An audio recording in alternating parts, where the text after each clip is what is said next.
So we are live now. Great. Good afternoon, everybody. I welcome you all uh, to this live session where we have Harshad with us. Uh, but before I introduce Harshad, I would also say Happy Ganesh Chaturthi to everybody. This is one of my favorite festivals, and I'm sure it is for many of you too. So now, before we waste any more time, let me get to Harshad and say a little bit about Harshad. I met Harshad about 2.5 years ago when he had come to meet me. I used to run a learning space at that time, and Harshad was had newly entered into the homeschooling arena, and he was trying to make groups and co-ops for homeschoolers. He started the WhatsApp group also, Pune Pediatric Training, and yeah, super excited and with a lot of enthusiasm. And what I liked most about him was his deep concern about the current education system, and I'm so happy that I'm able to interact with him today on the Homeschooling India Forum. So, welcome, Harshad, and now it's over to you. I would like you to talk a little about yourself and tell us more about you, your family, and so on. Yeah, thank you. Thank you, Sharmila. And thank you, Homeschooling India platform, for hosting me today. It has been a wonderful journey of my life and a wonderful afternoon. So, good afternoon, everyone, and happy Ganesh Chaturthi to everyone. Also, according to Jainism, it's also the Pajushan Parva last day. So, Michhami Dukudam before I start to everyone. India is a diverse country where we have endless festivals converging at a point or a day in our times of life. And my journey of life started in Pune. I studied in a school where I'm principal currently. So it's Priyadarshini School, Bosri. And the founder of the school believes in a lot of different ways of education, and that has impacted me throughout my life learning in school. There are a lot of things that he has done in the childhood, due to which I believe that having graduated in pharmacy, I left pharmacy and chose my passion. And passion got built by connecting the dots. After my pharmacy, I worked for 9 months as a marketing representative. After that, I joined Teach for India. Same when the fellowship ended, I did Jagriti Yatra, uh, which is a train journey with 500 entrepreneurs. Besides that, started a number of things with the guidance of lot many people, colorburgs, study hubs. Currently, I'm working with the school Priyadarshini School Bhosri, where I am a principal, and we are currently working on a lot of ways in which alternative education can sustain the society. Also, I'm a founder of Project Nomad, through which we are documenting alternative ways of life and education. We are meeting and making films on people who are following alternative lifestyle.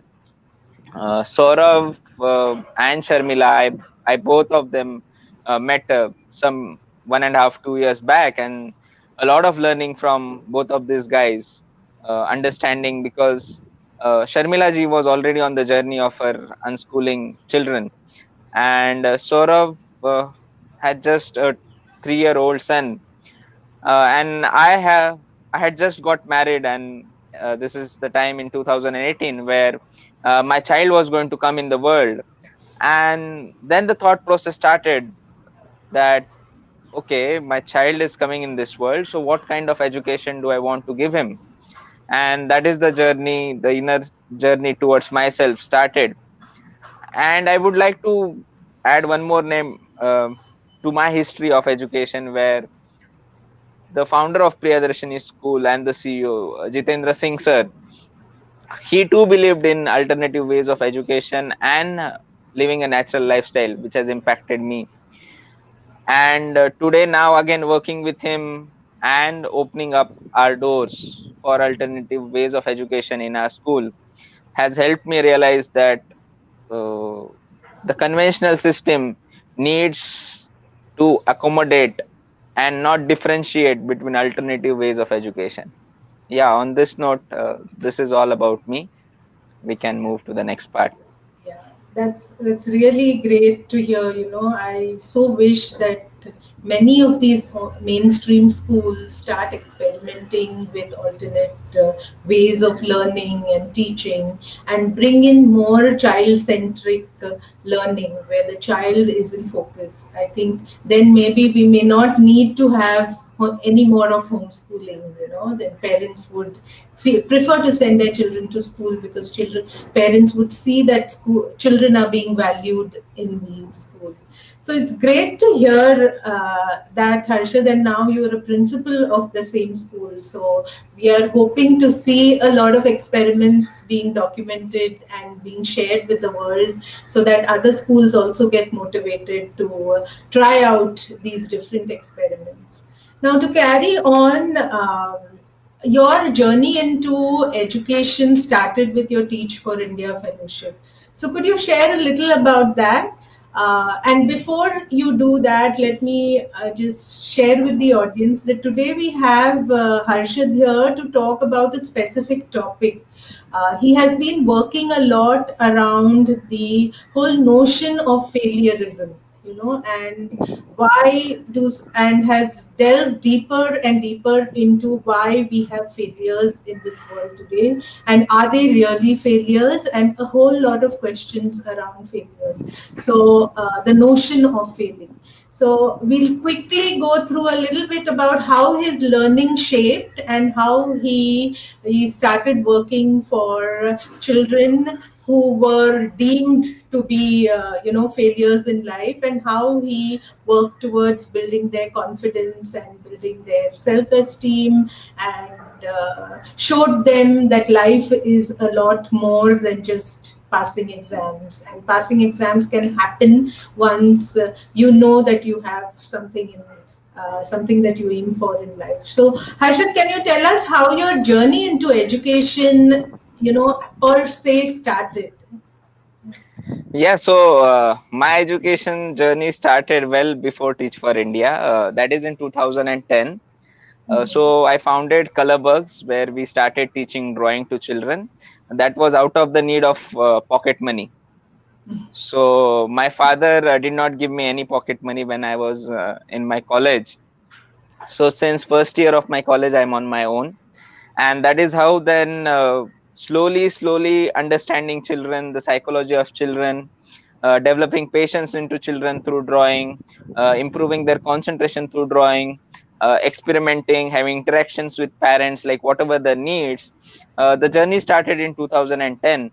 And then by the time I did my graduation, I said, no, I'm not learning anything new, which will give me a label. So I started exploring something which was my passion, education. And that is how I understood about Teach for India, and I enrolled myself. In the 2 years of fellowship, everyone knows that 35 days there's a residential program of training, which is at Pune, Flame University. So 35 days you're taught about B.Ed, psychology, management, lot more skills, and it is a rigorous training where 14 to 15 hours of the day you're occupied. You go to a school and take lectures in the morning, and in the evening you have your training sessions. So this is how the 35 days look like. Then we hit the cities, the reality. I taught in a government school at Bosri called Shri Shivaji Chhatrapati Shivaji Maharaj English Medium School, uh, based at Bosri, where I had 100 fifth graders to whom I taught. And there was no space to walk in the classroom. So the reality of education and differentiation starts from right there. Like the people who are dependent on government schools uh, have a lot of compromises, whereas people who enroll into self-finance schools, or the schools which follow a different curriculum, uh, the differentiation starts right from there. That is age 6, the children start getting differentiated according to the school they go to. And this awakening of reality, like just 500 meters, I studied 500 meters in Priyadarshini school, which is a self-finance school, whereas this school, government school, I had never been to. And the condition of all the things in that school made me realize that there is some gap. That gap needs to be bridged. And that is how then, after my fellowship was completed, the same year I did a Jagriti Yatra. And I met my sir, Jitendra Singh sir, where he said me that I have this bunch of kids whom I want that they should get good guidance, and they should, turn their failure into success. So these kids had failed in exams, and according to the government standards, they were incapable to be admitted to next grade, because the fallout of RTE, like every child is passed and promoted till grade 8, and it is only in grade 9 that the parent can understand how much a child is weak. So any act that comes into picture by the government gives its effects after 4 or 5 years.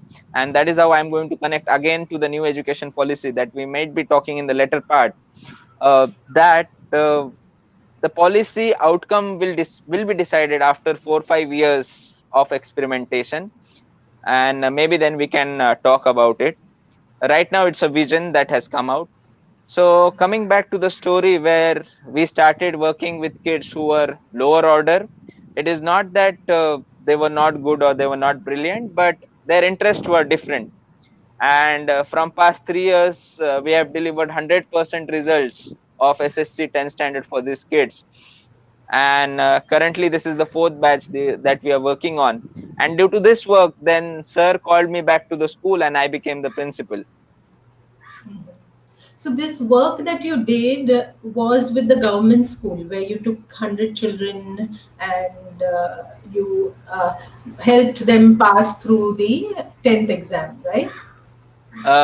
No. So Teach for India ended in 2 years of time. Okay. And after that post fellowship, I didn't join any other organization. I went back Hmm. to my school to find out the lower order kids of my school, and I started Okay. working with those lower order kids, because I Okay. understood at government level that this gap to grade is a huge thing in all schools. Like we Okay. have different names for it: summer slide or gap to grade. Actually the child is in 6th grade, but he's reading, according to Pratham research as well, I would point out, where the reading is of 3rd grade or 2nd grade. Grade 5 students are not able to do basic maths, addition, subtraction. So these all problems are there, prevalent in our society, and we have very less number of people working towards bridging that gap. Okay. So what was the strategy that you used? How did you work towards bridging this gap? What was your approach? Yes, yeah. So the first thing that we decided that we will take in together all the stakeholders, that is the teachers, the students, and the parents. So we did their home visits. We started visiting their homes. We started understanding the reasons for their failures. We understood all the reasons that could hamper uh, their progress in academics. It was not that the children are weak, but the interest in studies has not been created. They have not received that turning point in their life where they are self motivated to study. It has always been a push by some parents, by the teachers, or maybe by anger, or maybe by frustration, where the parents have forced the children to uh, just follow rote learning, and no one digged and understood their psychology, that what is the reason they are failing. uh, Connecting it to an irony, when the children are like 3 4 year old, they start to walk, they start to make those move. We encourage them that stand up, walk, stand up, speak, try speaking, and after 14 years, when the child is about in the adolescence age, we just stop motivating the child. It's okay to fail. it suddenly becomes a differentiation. Currently, if we talk of differentiation in our society, uh, there are 20 to 25 differentiation. Every aspect of our life is differentiated from one another, and then this differentiation starts taking roots in them, where they themselves find in isolation that as my studies are weak, my behavior or others behavior towards me has started to change, and that inflicts or impacts their learning. So this is what it is. We need to first understand that where have they been lacking, and then we started reading with them. We started doing everything that was done in grade 3, 4, 5, 6 again, Mhm. and we covered this gap of 5 to 6 years in a span of 6 to 7 months. We introduced them to Vedic maths. We played games and like a doubling game or a squares game with them, and then the interest got created. Hard work started growing up. Psychology we cleared of parents. We held monthly meetings with the parents. We make them understood that this is the situation, this needs to be done, appreciation needs to be done, you need to see the little efforts of the child. And then once the child was ready, he was self motivated. Okay. So you said that this is your fourth batch, right? Yeah, yeah. Wow. So how many students were there in each of these batches that you worked with? So first batch we had around 12 students. Mhm. Second batch we had again 20-25 students. Third year again we had same number of 25 students. And this year we might again have as well 25-30 students. Mhm. So now I'm going to get a little in more in depth about how these children were before your program started with them, and how and what changes occurred in them at the end of your program. We all know, for one, that they all passed their 10th grade exams and are probably in Yeah. college or into some vocational training right now. But how was it? How were they before? How was their emotions? How was their nature? How was their behavior towards everybody, and so on, before and then after? Yeah, so the first situation that I always remember whenever I interact with these children is the day when their ninth standard results are declared. Various emotions are running through them and their families, because we have been not stimulated to understand that failures is also a part of a system. Like you cannot have a conversation anyone around you and ask, okay, आपका बच्चा अगर fail हुआ है तो आपने क्या किया है. What we will do is we'll keep the names. आपका बच्चा घूमता रहता था, आपका बच्चा ये करता था, आपका बच्चा वो करता था, इसके लिए वो फेल हो गया.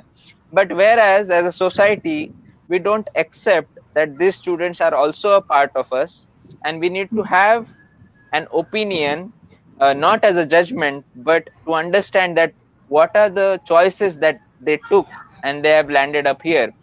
Another major reason for failures in ninth grade or any failures in the society is the RT Act, where you have to just push the child till eighth grade, even if he is not able to read Hindi, Marathi, or English, any language, you have to still push him. Mhm. So the parents are, in a total state of dilemma where uh, they don't know and they don't have any confidence left on their child. Whereas some parents then decide to repeat the child, and this all case of confusion leads to more wrong decisions in their life, where some kids are then removed from the school as well. And now then when the child, the first interaction with the child is first building the confidence that this is possible. Like Mhm. first year we were not sure that how many kids would pass, because it was an experiment that was done, and luckily all of them passed. All had from studying in whole 9 standard for 3-4 hours in a month, they used to study for like 12 hours a day by the end of February or January, by the end of the program. like developing this patience, cleaning their heart. So we have different kinds of circles in our school, where there is a sharing circle, there's an opening circle, there's an appreciation circle. And now these things I have implemented in my whole school, where I'm principal. So these things made them emotionally stable, so that helped a lot of things. Then we worked on finding their mental stability, because uh, a empty container will make noise. So when the container is rotated, it will make a lot of noise. The same is with children's brains. When they are empty, they are hungry for knowledge. We have to just create that hunger. So we created that hunger. We dwelled in their emotions, we dwelled in their mental state, we dwelled in their physical states as well. So Saturday was a day where 3 hours we had only physical exercise, physical sports. After the physical sports, we had the sharing circle. So every Saturday, whatever problems the child is facing at home, uh, if there is any violence at home, if there is any disturbing language at home which is spoken, so we used to take into account of that. The next thing was the relation with their siblings. Many of them had younger or a elder sibling with whom they were compared of, and then there was a discrimination that the child who is failing, uh, he was somewhere given a low respect in the family. So that led to an inability to comprehend what was happening with him. So this all psychological issues were cleared out in 2 3 months. Then we started telling parents that how to take their studies, why reading aloud is important, why they should write every day a fixed number of lines, that is copywriting, and improve their handwriting. So slowly as we move forward, per month we improved their diet, we improved the water intake, we improved the intake of vegetables, fruits in their diet. uh, we said them that you have to just sit for a couple of hours doing nothing. You do nothing but just sit, because most of the children, they lack patience. They are in a hurry that just 40 marks paper they will attend and they will exit the examination hall. So we need to see that they sit there for 3 hours, write the whole paper, and the same day we correct the papers, and again 3 hours the child sit with us. So here, by the end of December, January, the child used to sit in the school for around 10 hours, 12 hours. And it was a total different kind of atmosphere. Then treating them. So we had a lot of fun activities where uh, the group which performed better, or the children who performed better, uh, we, motivated them to keep doing so by offering some form of competition amongst themselves. Okay. Wow. So what I hear and what I understand is that you worked on the complete being, that is the holistic approach that you had with them. You not only worked on their emotions, but their mental state, their family life, the challenges that they faced in their families. You worked on their emotional which is why they played a lot, and also their spiritual need. I think this is something that I haven't heard anywhere before, that a child is asked to spend a couple of hours by himself without really talking to anybody else. So, oh, this being quiet and being with oneself, I think these are really amazing ideas and approaches towards holistic growth, which probably is not only good, not only for children who have failed in exams earlier, but in general all children. So that's really amazing.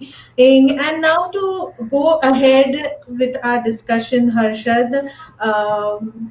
So what according to you causes these failures? Why do children fail, and why are they termed as failures? Yeah, so what happens is, in their early days of childhood, when they are learning, when they're trying to learn, and they start falling behind from their peers. So this peer to peer formula is a very difficult one phase for them, because uh, they won't participate in class activities. Most of the teachers don't push them, that I will wait for your answer, you take time but you answer. We see that just the syllabus goes on forward, forward, forward. Revision at times is just in a 1 day or 2 days, and what happens is then the gap starts building in them. Also, they don't do the homework at home. uh, there's less questioning from parents. So the whole sect of stakeholders is to blame, and not the child himself, for the failure of any child. In actuality, there's no failure, it is just a differentiation in our heads that we have created psychologically. Like how we differentiate between one human being and other human being, uh, that needs to drop totally. So as a society, we need to understand that last benchers, first benchers, children with 90%, 60%, or 30% should not determine or change anything as a human being. That needs to be centric. The sympathy part, the empathy part, treating everyone equally regardless of the background that he is coming from. We have differences based on the financial status, caste, religion, and as I said in the beginning, the differences are in 25 to 30 terms, and that has divided our society. So once they start getting divided from the society, they are being bullied, they are being kept names at, uh, um, and personal comments are being made regarding their families, which then in starts affecting their mindset, that why should I go with these friends, why should I learn, why, when everyone is like pointing out me that I am not capable, or my confidence starts going down the drain. And then I need to build that confidence, and then academics, and then fighting the struggle of the society, where relatives are questioning the parents, आपका बच्चा पढ़ाई नहीं करता, आपका बच्चा घूमते ही रहता है. So the so called society control over us comes into picture. Yeah, yeah. So that's so true. The society, it's not only the schooling system, but it's also the society, and people around us, our neighborhood, that often get into comparison between two children. And if one child is not able to perform well or show those marks on his mark sheet that he has done well in his exams, if he's not able to do that, they are demeaned, they are labeled, there's a lot of name calling, and a lot of these things that kind of lower the confidence of children. And this is what the crux of failureism is. And this is also why it's important to know that we all fail in various ways many a times. I like when I stopped my learning space, a lot of people came and questioned me and said that why did you stop? Why? I mean, you couldn't fight the fight, fight the battle and keep it going. And I was like, there is no comparison. There is no question of judgment. I have my reasons for doing something. I started something with certain reasons. I have my reasons too, who get out of it. And I don't think I give you the power to judge me or judge my abilities. So, however, not many children or many adults also in today's world believe that the power is actually in their hands, and they can show the world that we don't need to listen to you. We listen to our own inner mind. And I think the work that Harshad is doing is about strengthening that inner core in every child, which is amazing. And I hope to visit his program soon. I remember that he had told me to come and visit his school when I was in Pune back then, 2 years ago. However, things didn't materialize. I hope so. After this lockdown, I do get to see him. Now, Harshad, moving on. uh, what can the society in general do to support children who have been labeled as failures? You know, what do you think is our all our responsibility? You are you are performing one responsibility, which is by changing the way your school works with children, and you're bringing in a lot of innovative practices. Maybe we need to have another session where you share all these innovative practices that you Yeah. implement in your school.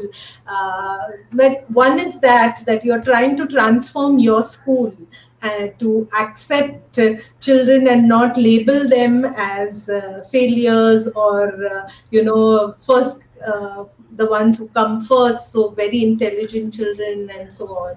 So that is on one hand. But in general, what should a person like me or anybody else do to support and encourage all children?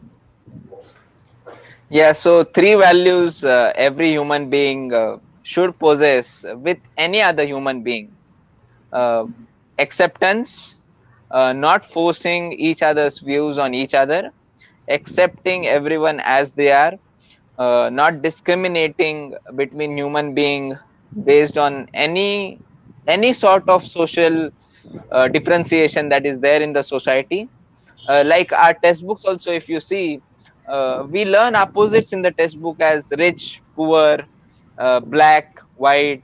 So these things needs to be reworked and revamped in accordance, where we remove all these differentiations, and there's no a single parameter which determines any difference between any human being. So that is the first point, that we need to accept the differences and accept each other, because we are unique human beings. We are not one fits for all. Like uh, like if you take the recent crisis of corona, there have been so many different opinions: allopathic medicines, ayurvedic medicines, homeopathic medicines. So uh, it's whatever you choose your treatment for. The same holds true for the students as well, that whatever be there lacking, we need to first understand what is the lacking. We need to accept that lacking. We need to protect the child from the relatives or the so-called naysayers who say that, okay, this child is fit for nothing, he is not going to fit in the society. You need to stand up for your child. You need to love that child. You need to empower that child. You need to build the confidence of that child. Whenever you ask a child that how much did you score, instead of that, how much efforts did you take to score that much, if you tweak your question just this much, and in what manner can I help you to grow your marks, instead of asking him the marks, will make a lot of difference in the attitude and behaviors, the way you frame your questions to a child, or when you're interacting with a child. Wow. Yeah, that's such great advice in terms of accepting, not discriminating, and helping a child grow in their confidence by just simple techniques of tweaking the questions that an adult asks a child. That's really interesting, and I'm sure all our audience and who have been listening to us or will benefit from this. um, Harshad, I see that you, okay, Yes, you're yes, back. yes. Yeah, Yeah, yeah. you're It's back. raining. Okay. It's it's raining. Yeah. So Okay. I'm in my gallery, so I need to move inside. Yeah. Okay, okay. Should I give you a minute to just go in? No, no, no, no, I can no, no. It's continue. okay. Okay. Yeah, yeah, yeah. Yeah, yeah. So, coming now to our new education policy, it has come with a lot of different changes that it's suggesting. It's kind of trying to revamp our entire education system. There, I see your son. Hi. So, Yeah. I Hi. yeah, hi, hi. I can see your son there. He's now 2.5 years old. 1.5. 1.5. Okay. Yeah. So coming back, my question was on the NEP, and it's come, and everybody is very hopeful that it's going to bring in a lot of change. What do you feel? What is your gut feeling about NEP and the way the NEP has been geared around comparing children and grading them and so on? Yeah, so the major difference that I find in NEP is the first point, that is the language of instructions for first 5 years of schooling life is going to be a mother tongue. So that is a welcome move. Yeah, that is a very thoughtful move in terms of different ways where a child has to adjust learning so many languages altogether. It will reduce the burden of that. The second is the new education policy offers a lot of flexibility in terms of grade 5 plus 3 plus 3 plus 4, whereas the present formula is just 10 plus 2.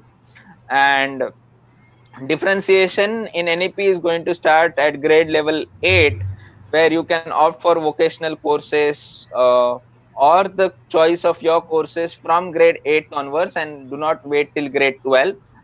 So another big thing about the new education policy is the B.Ed course. Currently the B.Ed course is of 2 years, uh, and you need to complete a degree, and then you can do a B.Ed, like BA B.Ed. But after the NEP, that is in after 2022, anyone who is having a bachelor's degree can do the B.Ed within 1 year. So that is also one point where the NEP comes out strong. However, there has been still no place for an inclusive education society, where things for children with special needs, children with learning problems, or who are slow learners, we cannot find anything for them. So this is what we will understand when actually the policy starts into action mode. Mhm. Yeah. Yeah. So with that, I think we could start taking any questions that have come up on the Facebook Live. I don't see any questions coming in the comment box. Okay, so here's one. Can could any of you help me with query regarding my child who is a slow learner and might be dyslexic? So, Yeah, Harshad, so what is your take around yeah, this? so first thing is stop tagging the children. That is what is the crux of it. That do not term your child as a slow learner. Yes, he might be having difficulty to grasp those things, but that you know, your child knows. Keep it to yourself. That is what is the first point. That understanding the overall point of your child's intelligence, understanding the psychological needs of your child, understanding the emotional side of your child, understanding the spiritual side of your child should be the center. Once you know all these sides, then you can determine what is the inclination of the child, what are the positives, what are the negatives of the child, and then you can start tweaking in your approach where uh, you sensitize the child and make him aware slowly but surely, one step at a time, and letting him do the things at his pace. What happens is, as a parents, we become too pushy, that बाकी के बच्चों का 14 साल में 10 standard हो गया, तेरा अभी तक नहीं हुआ. So then this differentiation starts playing an important role in children's life. So the first advice is that understand the speed of your child, understand his learning speed, understanding him in and out, that is inward as well as outward, his environment and everything. Second thing, start working on his basics, find out which basics is lacking for, and then start building those basics from the root. Third, make learning fun and enjoyable. Take him to the market, give him practical experiences every night before you sleep. Play doubling game, squares game, or any other games with him, which will connect him with real life, and then connect that calculations with real life. And I am sure that the child will learn more just by reading textbooks, than doing practically and learning through games and through environment of happiness and helpfulness at home, where there is only love and affection for the child, and the love and affection doesn't change regardless of his learning speeds. Yeah. Yeah, this is so true. Even when I used to work as a teacher, there were so many parents who used to come and talk to me about the learning pace of their child, and their major concern used to be, but my child is not at par with everybody in his class. And when I would ask them, what is this everybody, they would mean the one who has stopped. And then I would say that, probably the one who has stopped has maybe this kind of learning is best suited for him. Have you ever really tried to think about what kind of a learner your child is? So is she or he a kinesthetic learner, or an audio learner, or a visual learner? So have you ever observed what is it in your child that motivates or makes him feel happy when he's learning? And once that happens, once the child is happy, the learning happens very easily. Also, I would say that if every child is unique, to subject children to a standardized way of teaching at school and expecting all of them to learn through that particular way itself is something that you need to reconsider. And I think this is one of the main reasons why homeschoolers also opt for homeschooling. And we as a family follow unschooling, where we believe in letting the child's curiosity govern what they want to learn. So we don't even insist that the child learns to read and write English. They will learn to read and write English or any other language when they want to, when they feel the need for it. So do you really want your child to get into reading and writing? We don't know how old your child is.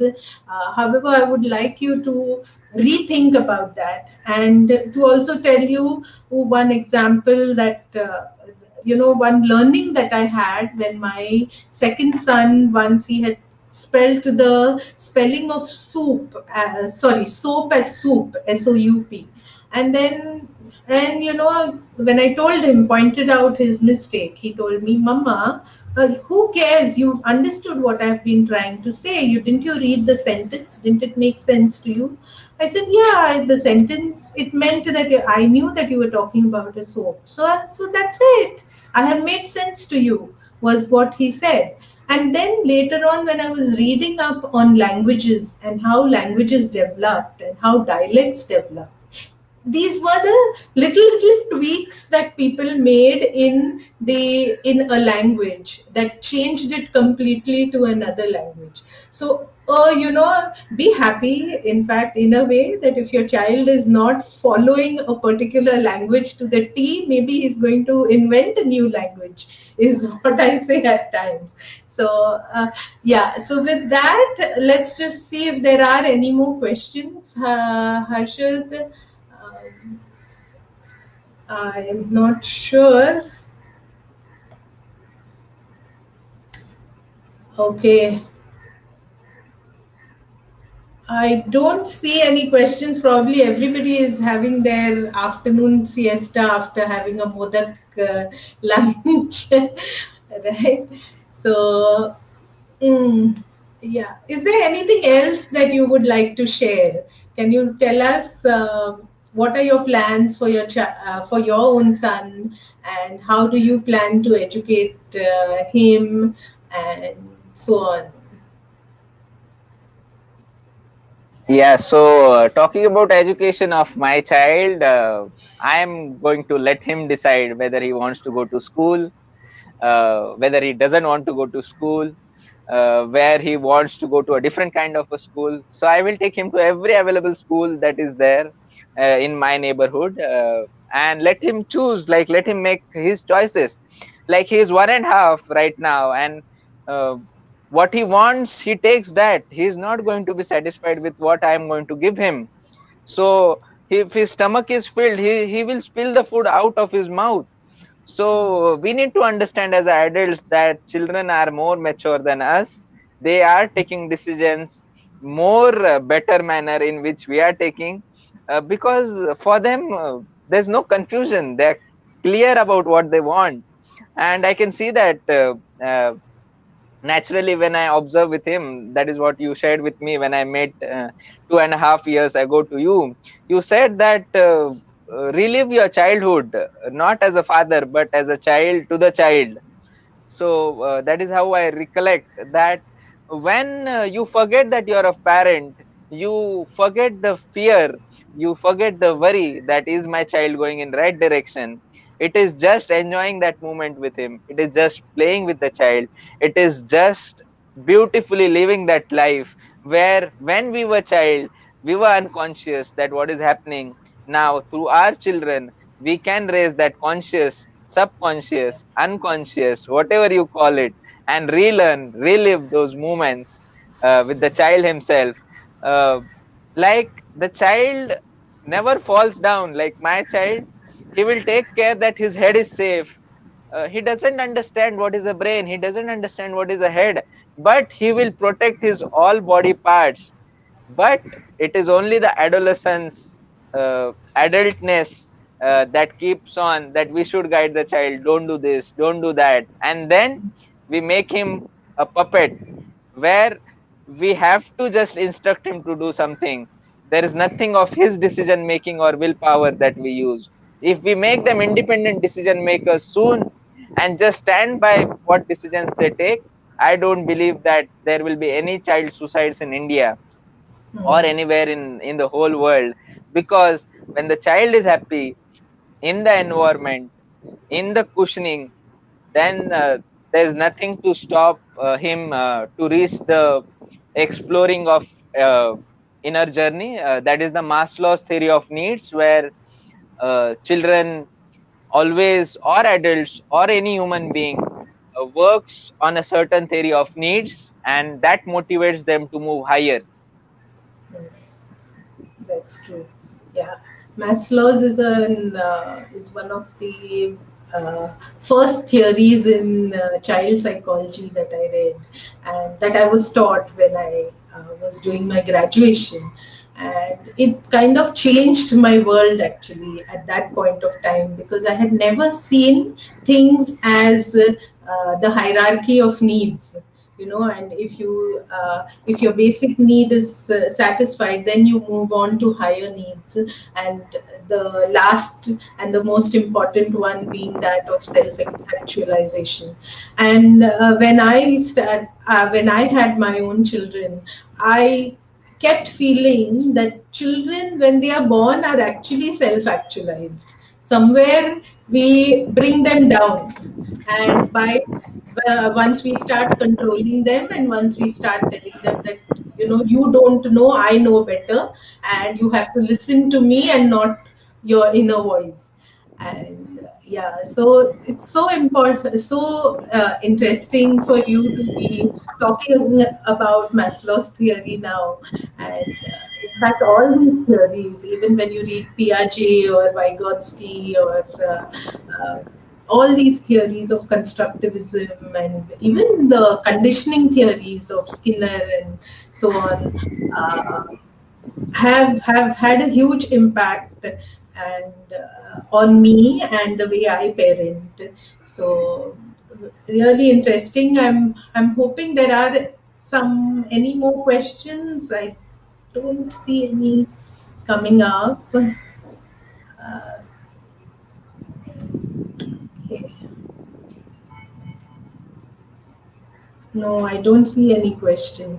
So, tell me something, Harshad. Many parents who speak to me often ask me this question as to how do you bring in the support of your family members and your mainly your spouse as well as your parents, when you are taking these important decisions for your children. And if you decide to homeschool or unschool, or if your child say decides not to go to school at all, then you know how what is your this about taking support of your family members, your wife, your parents, your in-laws.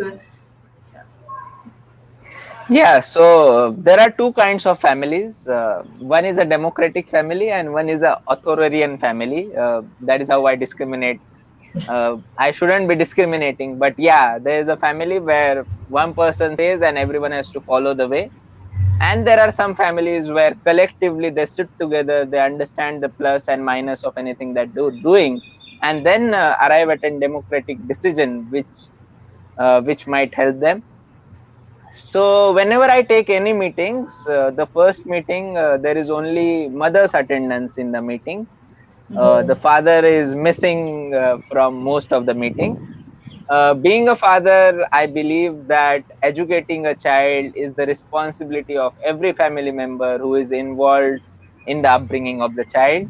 So father and mother should equally attend the meetings of the child, understand, have conversations around the behaviors of the child. Like in school, we have a rule that no child should run in the corridor. So the irony is that children will keep on running. So when do you find a child running? What do you do, Sharmila? What will you do? Yeah, so when So I was either, in, yeah. yeah, so yeah, sorry, I'll just give you one more simplification in this. So there are two options that you have a punishment for the child, or you have a consequence for the child, or you have corrective behavior for the child.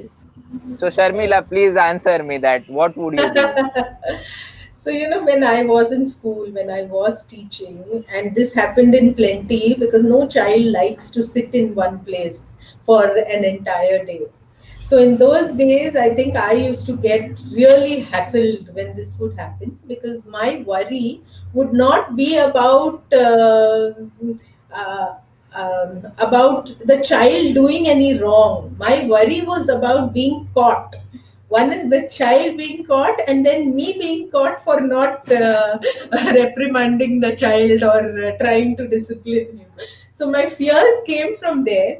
So luckily, I worked with alternate schools where I had a lot of free hand, and I used to ensure that their physical energies were used.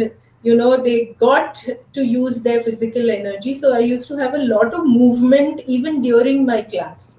My classes were planned in a way which had a lot of movement, about either jumping, even running, or doing some activities. They had to keep getting up and sitting from their place and doing something else. So my measure was not actually towards disciplining them or reprimanding them, but understanding their nature and the need of every child to move and to go by what interested them.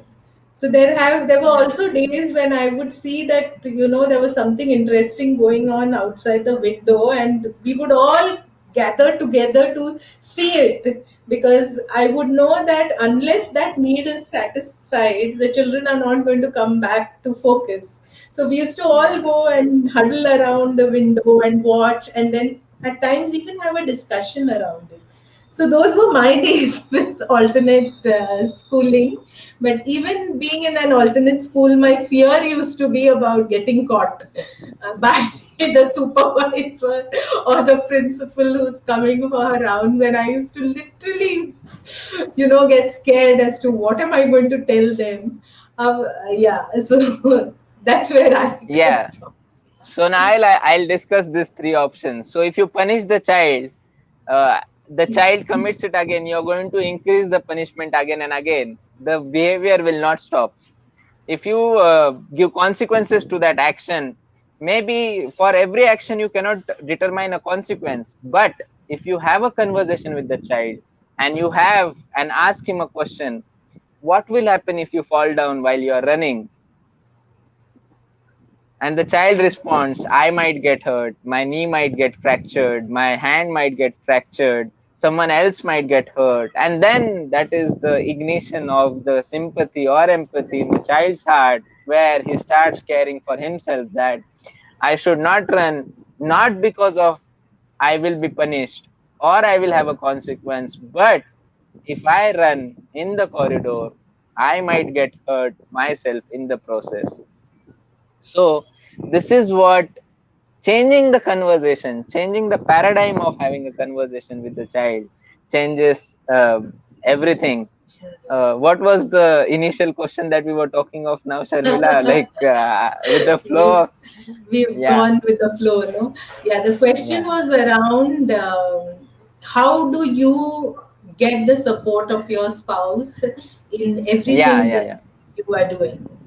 Yeah, so I was speaking of how father's attendance in the meetings and mother's attendance is at a stronger point. Like now, also, when I take meetings in my school, there are 70% female staff and just 10-15% male staff, and 5 to 10% are the grandparents who are attending the meetings. But I have the meetings every month, and the attendance is increasing day by day. And now in this pandemic, I had an online meeting with parents. So what parents should do to involve their family is involve the child in the decision making, take his opinions. He might be right, he might be wrong, stand by his decisions. And when you're convincing your spouse, just don't become an authoritarian. Don't just say the authority that, okay, this is my decision and I will not change it, let anything happen. No, be flexible in your approach. And the best way to make someone realize is not by force, because force is equal and opposite in direction, can lead to devastations. Because how much force you will apply to bring out a decision, the equal and opposite force will come in that direction, and then there will be conflicts. The whole environment of family will get disturbed. So the best way is let the natural law do its work. Just show them that this is also that is has been going in my mind. What do you think about it? And do not declare anything to anyone that you're going to homeschool, unschool. Say like you're following our child, and whatever the child decides, it's okay with us. We stand by him. Mhm. That's great. Lovely. I don't see any more questions coming. Yeah, Yeah, and we've almost completed 1 hour. There are 2.5 minutes to go. So one last thing before we uh, sign off this live session is Harshad, could you share a little bit about this is being more personal because and digressing from the topic of today, but I feel it's so important. You as a family, your entire family has adopted a very healthy lifestyle, and yeah, you all believe in that you and your family's inner health and your health, physical, emotional, is very important. There's your son. Wow, what a smile. So could you talk a little about that as what are your life practices around health and so on? yeah. So my father is an Ayurvedic doctor, and he never really differentiated himself from the amount of money that he earns. As a child, when I was growing up, he used to spend around 10 to 12 hours of his life with us, where he used to drop us to school, he used to come to take us to school. And that is how the attachment with my father, with my grandmother, like after my school, I used to go to my grandmother's house. I used to have my meal there, and then my father used to close down his clinic, and then he used to come to take us. And then we used to together travel back home, where we used to have together our lunch, or dinner, and believing on Ayurveda, understanding the harm the chemicals do to your body, and developing your innate immunity is so important in these times of a pandemic. As well, exercising every day, eating fruits and vegetables, uh, limiting the intake of junk food in your diet. I'm not saying stopping the junk food totally, because today we have craze, we have our tastes for different kinds of food, and we should try that once in a while. Then the third thing that today I'm following is fasting. Regular fasting helps body throw out the toxins from your body, which naturally make you a healthy human being. uh, the difference here is allopathy is a curative treatment which can be used only in emergencies. Ayurvedic or homeopathic or naturopathy or siddha is a treatment which is preventive. So if you start this prevention of health in the early days of your life, uh, you will live as our old grandparents lived for 80, 90 years, doing a lot of rigorous hard work. Wheat intake was less, sugar intake was less, salt intake was less, all the processed food intake was less. So might be if slowly we can, start following some of these pointers, things will change in a better dimension. Yeah. Wow, that's really important, and I feel that that's also your health also plays an important role when it comes to parenting and how you are with your child and how your child also grows and develops. So with this, I think I would end our session today, Harshad. Thank you so much for coming live. And Harshad is one of the founding members of the Homeschooling India group. It was he, Saurav, and another person called Steve who together created this group about 3 years ago, uh, 2 to 3 years ago. Yeah, and No, Saurav had just created the group 3 years ago. I joined it like 1 year ago. okay, 1 year ago. Yeah, Yeah. yeah, yeah, So yeah, okay. So my bad over there. I thought you all yeah, three together started yeah. it. But nevertheless, you're one of the older members of the group who Yeah. has been active. And so he's right here and he's available when anybody wants to talk about their children's needs, especially if their children are not performing according to the mark and are facing this entire this of society of being labeled as failures. So Harshad is there. He can support you. You can speak to him. You can message him separately, and he will answer your queries. So thank you, Harshad, for coming on Thank you, live, thank you. and I hope many more people are motivated to come and see your work in action, and also uh, maybe try and do similar work in different places. So thank you, Harshad. Thank you Yeah, yeah. this lovely session. Do you have Thank any you, last Oms. words? Sorry, sorry. Do you have any last words before we sign off? Yeah, yeah, yeah. So, thank you, Homeschooling India, for providing a platform for sharing out whatever has been gathered collectively, collective consciousness that we can call it. I live with three words: unlearn, relearn, and learn. So you unlearn whatever you have learned till now. You start learning, and then again relearn, then again unlearn. As Jiddu Krishnamurti says, that live in the moment, forget all that you did yesterday, brush your teeth as if you were brushing it for the first time, and you will find joy in everything that you do around. So live life in a simple manner.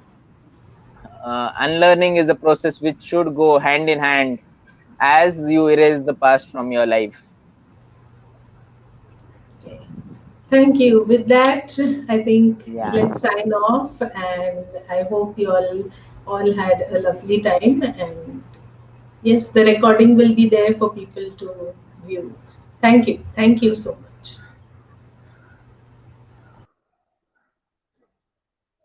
Uh,